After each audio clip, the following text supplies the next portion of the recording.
ada namanya firqatun najiyah, artinya golongan yang selamat.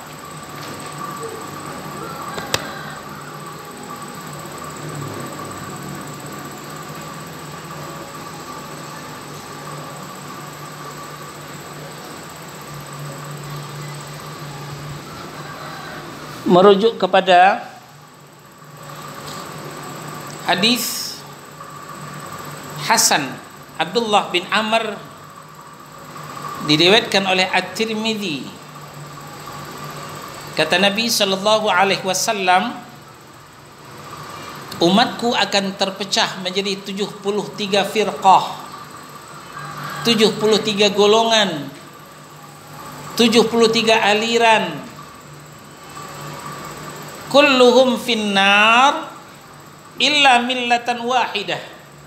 Semuanya terancam neraka kecuali satu millah, kecuali satu golongan yang selamat dari ancaman neraka itu. Manhum ya Rasulullah? Siapakah yang satu itu ya Rasul? Tanya sahabat. Jawab Nabi, ma ana alaihi wa ashabi, yaitu millah, golongan aliran yang aku dan sahabatku ada di sana. Jadi yang mengikuti Al-Quran dan Sunnah, mengikuti Sunnah Rasul dan Sunnah sahabat, itulah yang dijamin selamat dari ancaman neraka. Nah, maka ini disebut dengan firqatun najiyah, golongan yang selamat, Ahlus Sunnah wal Jamaah. Yang kedua, disebut juga dengan Ta'ifatul Mansurah.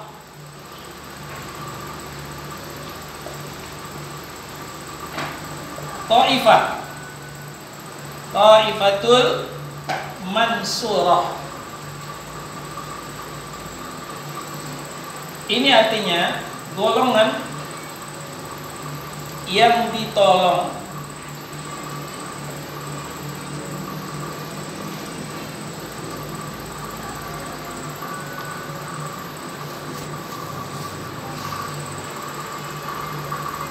Ini merujuk kepada hadis sahih dari Muawiyah, diriwayatkan oleh Imam Al-Bukhari dan Muslim. Kata Nabi, la tazalu min ummati ummatun qa'imatun bi amrillah la yadurruhum man hadalahum wala man khalafahum hatta ya'tiyahum amrullahi wa hum ala dhalik.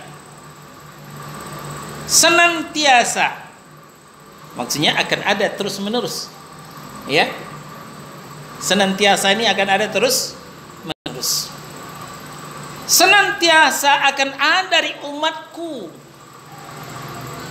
entah siapa, entah dari bapak-bapak, entah dari ibu-ibu, ummatun qa'imatun bi amrillah, segolongan umat yang istiqamah, komitmen dan konsisten dengan perintah Allah.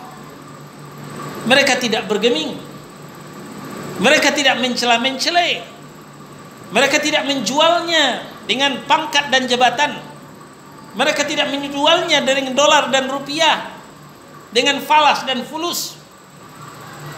Maka la yadurruhum man khadalahum wala man khalafahum, tidak akan menciderai mereka orang yang tidak suka dengannya dan juga orang menyelisihinya. Tidak akan menciderai, tidak akan bisa dihambat, tidak akan bisa dihalang-halangi. Sampai kapan itu? Hatta ya'tiyahum amrullahi wa hum ala dhalik, sampai datang saat yang ditentukan Allah, yaitu hari kiamat, dan mereka tetap seperti itu. Bapak Ibu bisa perhatikan, dulu kita ingat dakwah sunnah itu terseok-seok, muncul adanya radio Roja, Baru radio, belum ada TV, Pak. Terseok-seok. Tidak ada iklan untuk biaya operasional. Mereka cari dana sendiri. Itu sudah mulai dibully, sudah mulai dihujat. Hati-hati dakwah Salafi Wahabi, antek Yahudi. Ciri-cirinya kalau kerudung hitam, kalau laki-laki jenggotan, celana cingkrang. Itu kita dengar. Matikah dakwah sunnah? Tidak. Ternyata meningkat jadi TV Roja. Muncul TV Roja, sambung menyambung jadi satu. Berbagai daerah sudah punya televisi sunnah.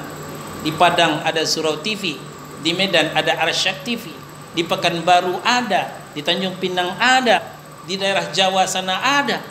Bermunculan bak cendawan tumbuh. Demikian Allah melindungi dakwah sunnah ini. Allah melindungi dakwah salaf ini.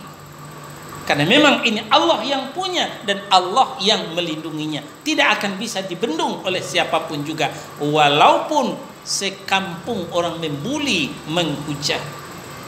Ya, tentu orang yang tidak suka, yang alergi dengan sunnah Rasulullah Sallallahu Alaihi Wasallam. Ini dia Taifatul Mansurah. Golongan yang dilindungi oleh Allah.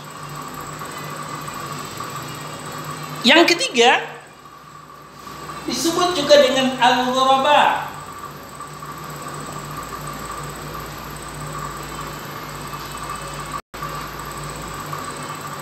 Artinya yang terasing, yang tidak populer.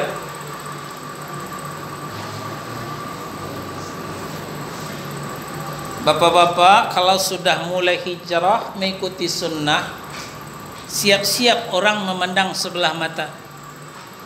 Ada pakai jenggot pula sekarang. Ngaji di mana? Celananya kok cingkrang amat? Pasti orang menganggap aneh, tidak populer. Mak-mak nggak panas ini, kerudungnya kok dalam amat? Bau menyan kayak ninja, macam-macam omelan, ocehan. Kalau kita komitmen dengan sunnah ajaran Rasulullah Sallallahu Alaihi Wasallam, ini telah disampaikan oleh Rasulullah Sallallahu Alaihi Wasallam dalam berbagai hadis. Antara lain hadis diriwayatkan oleh Imam Muslim. Kata Nabi, innal islama bada'a ghariban wa sayaudu ghariban kama bada wa huwa ya'rizu bainal masjidaini kama ta'rizul hayyatu fi juhriha. Sesungguhnya Islam itu berawal dalam keadaan asing, tidak populer. Bapak Ibu bayangkan, di tengah-tengah komunitas musyrik diajak bertauhid. Di tengah-tengah komunitas yang bermunajat di batu berhala, Lata, Uzza, Hubal, Manat, diajak oleh Nabi, ayolah kita mentauhidkan Allah. Apa jawab orang musyrik? Macam-macam aja ini Muhammad. Banyak Tuhan kita nggak selesai negeri ini. Tuhan Lata, Tuhan Uzza, Tuhan Ubal, Tuhan Manat, nggak selesai negeri ini. Apalagi Tuhan Muhammad satu lagi, nggak kelihatan lagi. Maka tidak jarang Nabi dikatakan penyair gila. Kenapa dikatakan penyair? Karena indahnya bacaan Al-Quran. Kenapa dikatakan gila? Tidak masuk akal apa yang diajak oleh Rasulullah SAW. Asing, tidak populer. Itu dulunya pertumbuhan Islam. Lalu wasayaudu ghariban kama bada, akan kembali Islam itu asing sebagaimana semula. Nah coba teman-teman kita yang bermunajat di batu-batu kuburan itu, coba Bapak nasihati, mas-mas bermunajat mbok di masjid, kenapa di tanah kuburan ini banyak semut, banyak nyamuk di sini. Mending di masjid ada kipas angin. Apakah mereka terima dengan mudah? Tidak. Ini Wahabi dari mana lagi nih? Pasti begitu. Asing apa yang kita sampaikan itu. Orang yang kerudungnya dalam asing. Tapi rok setengah paha, wah itu yang banyak. Itu yang populer sekarang ini. Orang yang berjenggot asing, tapi yang beranting sebelah, itu yang banyak kita lihat di luar. Tapi sabar Bapak dan Ibu, Nabi membawa berita gembira. Apa kata Nabi? Fatuba lil ghuraba. Maka beruntunglah orang-orang terasing, orang-orang yang ghuraba ini, orang-orang yang tidak populer ini. Nah, sekarang terserah kita. Mau jadi beruntung, ya terasing, tidak populer.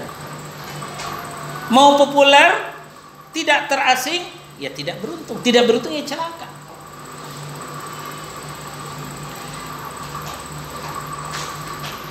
Lalu para sahabat bertanya, Manil ghuraba ya Rasulullah? Siapa orang yang terasing itu ya Rasul? Siapa orang yang tidak populer yang akan membawa keberuntungan itu ya Rasul? Jawab beliau yang diriwayatkan oleh Imam At-Tirmidzi, alladzina yuslihuna ma afsadan nas min ba'di min sunnati. Yaitu orang-orang yang mau memperbaiki sunnahku yang telah dirusak oleh manusia.